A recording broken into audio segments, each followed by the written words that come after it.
وہ کلمہ جو حضرت ابراہیم علیہ السلام نے آگ میں پڑھا اور آگ ٹھنڈی ہو گئی، کیا آپ جانتے ہیں کہ وہ کلمہ کون سا ہے؟ اور جب نبی پاک صلی اللہ علیہ وسلم پر لوگوں نے حملہ کرنے کی کوشش کی نعوذ باللہ، تو اس وقت حضور علیہ الصلوۃ والسلام نے یہ کلمہ پڑھا۔ کیا آپ جانتے ہیں وہ کلمہ کون سا ہے؟ تو یہ ورد ہر قسم کی پریشانی کے لیے حل ہے۔ قرض ہو، بیماری ہو، غربت ہو، خوف ہو، کام اٹکے ہوئے ہوں، گھر میں پریشانی ہو، ہر مشکل میں ایک ہی جواب ہے کہ آپ پڑھیں یہ کلمہ حسبنا اللہ و نعم الوکیل۔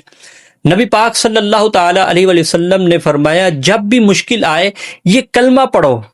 حضرت امام جعفر صادق رضی اللہ تعالی عنہ نے فرمایا کہ مجھے تعجب ہے اس شخص پر جسے ڈر ہو اور یہ کلمے نہ پڑھے حسبنا اللہ و نعم الوکیل۔